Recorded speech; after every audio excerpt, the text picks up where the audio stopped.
नमस्कार, मी आहे प्रफुल्ल केदारे. आपण पाहत आहात मीडिया भारत न्यूज. महाराष्ट्रासह देशालाही निवडणुकांची प्रतीक्षा होती.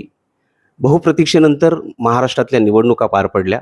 उल्हासनगरला देखील कोण महापौर मिळणार हा देखील एक औत्सुक्याचा प्रश्न होता आणि अखेर तो 3 तारखेला सुटला. त्याच्यावर शिक्कामोर्तब झालं आणि उल्हासनगर महानगरपालिकेला अश्विनी निकम यांच्या माध्यमातून पुन्हा एकदा महिला महापौर लाभलेल्या आहेत. त्यांचा पुढचा प्रवास कसा असणार आहे याबद्दल आपण त्यांच्याकडनं जाणून घेणार आहोत. माझ्यासोबत आहेत उल्हासनगर महानगरपालिकेच्या महापौर अश्विनी निकम. सुरुवातच इथून करतो की वाटलं होतं का आपण या शहराचे कधी महापौर हो? नमस्कार, मी अश्विनी कमलेश निकम. पहिलं तर मी धन्यवाद बोलू इच्छिते जे आपल्या राज्याचे लाडके उपमुख्यमंत्री आहेत एकनाथजी शिंदे साहेब, त्याच्यानंतर आपले लाडके खासदार श्रीकांत साहेब आणि आमच्या शहराचे लोकनेते पप्पू कलानी साहेब आणि ओमी कलानी साहेब. त्या चौघांचं मी मनापासून धन्यवाद बोलते.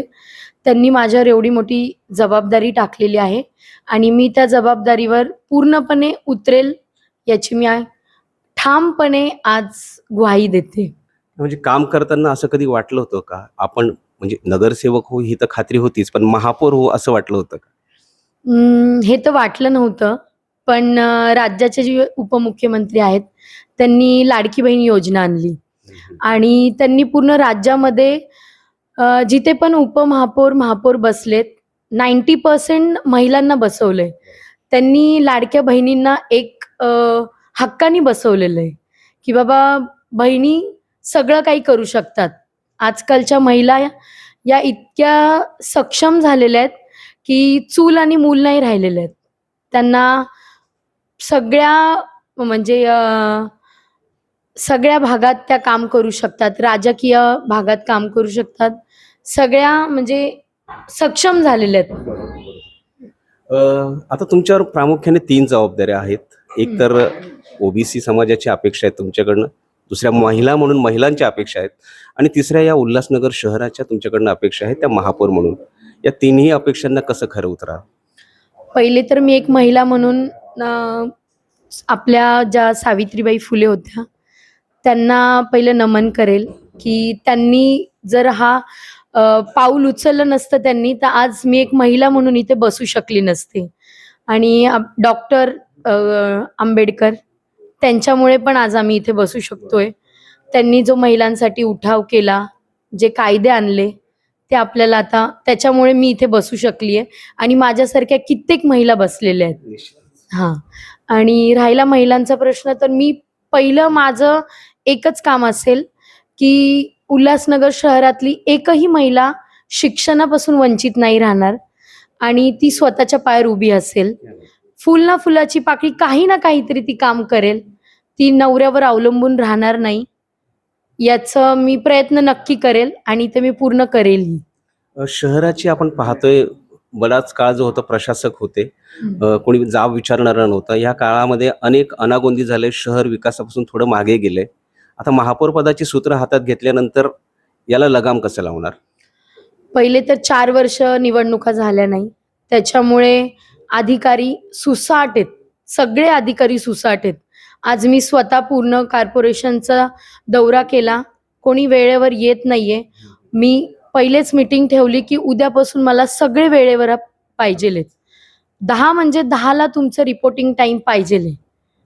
तुम्ही जर 10ला येऊ नसाल, नाही आलात तर तुम्ही घरी थांबा. हा माझा पहिला ठाम निर्णय आहे. आणि त्याच्यानंतर जे आता मेन तर मी रस्त्यांबद्दल काम चालू करतेय. काल पाण्यासाठी मी मीटिंग घेतलेली आहे. पाण्याचं आपल्या इकडे पाणी भरपूर आहे, जितकं आपल्याला पाणी लागतंय त्यापेक्षाही जास्त पाणी आपल्याकडे, पण त्याचा जो उपयोग आहे ना, नियोजन आहे ना, ते बरोबर नाहीये. लिकेजचा प्रॉब्लेम जास्त आहे, तो आपण बघूयात. एकदम त्याच्यावर काम करायचंय. सफाई रोजच्या रोज मी इथे 10ला पोहोचेन, पण मी घरातून 8ला निघेल आणि पूर्ण दौरा करेल, शहराचा दौरा करेल, रोज करेल. रोज तुम्हाला माझं काही ना काही काम करताना दिसेल. आणि मी येते पुण्याहून, अजितदादांच्या शहरातून मी येते. तुम्ही सर्वपक्षीय जी श्रद्धांजली सभा होती त्यात तो आवर्जून उल्लेख केला. ती घटना काय होती पुन्हा एकदा जाणून घ्यायची, तुमच्या म्हणजे माहेरची घटना आहे. अजितदादा पवारांना आहे ना, जे पिंपरी चिंचवड झालं, पुणे शहर झालं, प्रत्येक घराघरात आहे ना दादा म्हणून ओळखतात. म्हणजे आपण घरात दादा म्हणून जो आवाज दिला ना, दादा म्हणजे अजितदादा. म्हणजे दादा आणि अजितदादा हे जुळलेलं नातं आहे, समीकरण आहे. म्हणजे तुम्ही घरात बोलाल ना काही, तर अजितदादांबद्दलच बोलतील लोकं. एकदम पॉझिटिव्ह व्यक्ती होते ते. इतके कामं केलेत त्यांनी आणि माझ्या नजरेपुढे ना, मी खूप कामं त्यांची बघितली. माझी इच्छा आहे, की मी पण त्यांच्यासारखं काहीतरी काम करू. त्यांची लेक आहे मी. पुण्याची आहे, मी त्यांची लेक आहे. पिंपरी चिंचवड एकदम एकदम माझी इच्छा आहे, जसं पिंपरी चिंचवड आहे ना, तसंच मी उल्हासनगर शहर बनवू. तुमची त्यांची कधी भेट झाली? आधी मी जेव्हा 10th मध्ये होते, चांगले मार्क्स होते, तर मग त्यांच्याकडून मला सायकल मिळाली होती. आणि जेव्हा मी पहिल्यांदा त्यांना भेटली, म्हणजे कलानी परिवारांनी मला भेट करून जेव्हा दिली लग्नानंतर, मी ही आठवण आवर्जून त्यांच्यासोबत शेअर केली होती, की आपण भेटलो होतो आणि पहिल्यांदा तुम्ही मला सायकल दिली होती. त्यांनी खूप कौतुकही केलं होतं. ती आठवण माझी स्मरणात आहे एकदम. मी कधी विसरू शकत नाही. खूप मस्त व्यक्तिमत्व होतं. त्याच्यासाठी खूप असं उणीव भासते आता त्यांची. पण मी त्यांचा जो एक नारा होता बघा, टाईमवर, ते मी पाळेल. मी त्यांच्याकडून एक गोष्ट घेतली आहे, वेळेची किंमत. म्हणजे वेळेला पोचायचंय आणि वेळेवर लोकांचे कामं करायचेत. 24 आवर्स कामं करायचेत. कोणी बोललं नाही पाहिजे, चेअर भेटली बसून घेतलंय, नाही, पूर्ण कामं करायचे. म्हणजे एकनाथ शिंदे परिवार किंवा कलानी परिवाराचं तर तुम्हाला सहकार्य आहेच, पण कौटुंबिक पार्श्वभूमीवर घरच्यांचं कसा याच्यामध्ये पाठिंबा होता, कसा असेल? आणि कमलेश निकम सारखा एक राजकारणात मुरलेला माणूस आहे, ज्याला प्रशासनाचं, राजकारणाचं ज्ञान आहे, या सगळ्यांचा फायदा तुम्ही कसा करून घ्याल? जे माझी जी फॅमिली होती त्याच्यामध्ये पॉलिटिकली राजकीय काहीच वारसा नव्हता. लग्नानंतर मी कमलेश यांच्यासोबत लग्न केल्यानंतर मी फक्त नाव कमलेश त्यांचे, मी घरात आली आहे कलानींच्या. म्हणजे पहिल्या दिवसापासून माझं त्यांच्यासोबत वावरणं. मग त्यांना बघून बघून आहे ना, पप्पू साहेबांना बघून मला काम करायची इच्छा जागृत झाली, की त्यांना बघून कमलेश घडलेत ना, तर मला त्यांना बघून घडायचे आता. की त्यांचे जे स्वप्न आहेत, शहर असं पाहिजे, शहरामध्ये प्रत्येक गोष्ट मिळाली पाहिजे, लोक वंचित राहिले नाही पाहिजे कुठल्या गोष्टींपासून ते. आणि कमलेश त्यांचा एवढा सपोर्ट आहे प्रत्येक गोष्टीला, तू कर मी आहे, तू कर मी आहे, हे एकदम ठामपणे माझ्या पाठीशी उभे आहेत. मी वेगळ्या फील्डमधून होते, पॅरामेडिकलची स्टुडंट होते मी, पण इथे आल्यानंतर त्यांनी मला LLB करायला सांगितलं. मी ते पूर्ण केलं. तू कर, मी तुझ्या पाठी उभा आहे. म्हणजे खंबीरपणे ते माझ्या पाठी उभे आहेत, की तू करत राहा, मी उभा आहे.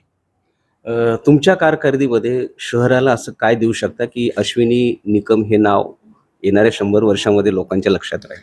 पहिलं तर मी ही बिल्डिंग बनवेल. कॉर्पोरेशनची बिल्डिंग मी पहिल्या GB मध्येच त्याचं काम करायचा प्रयत्न करेल, साईन करून, की याचं काम सुरू झालं पाहिजे. आणि खूप कामं करायचे, म्हणजे जेवढा काळ मिळणार आहे ना, एक दिवस पण मला अहोरात्र काम करायची इच्छा आहे. दिवस रात्र तुम्ही न थांबता काम करायचं.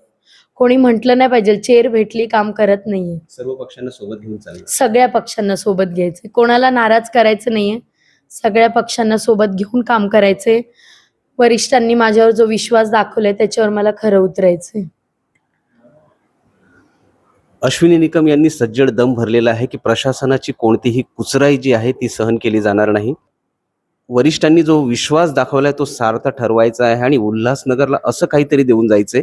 इथल्या लोककल्याणासाठी येणाऱ्या काळामध्ये अश्विनी निकम हे नाव सगळ्यांच्या मनात आणि मेंदूमध्ये फिट झालं पाहिजे.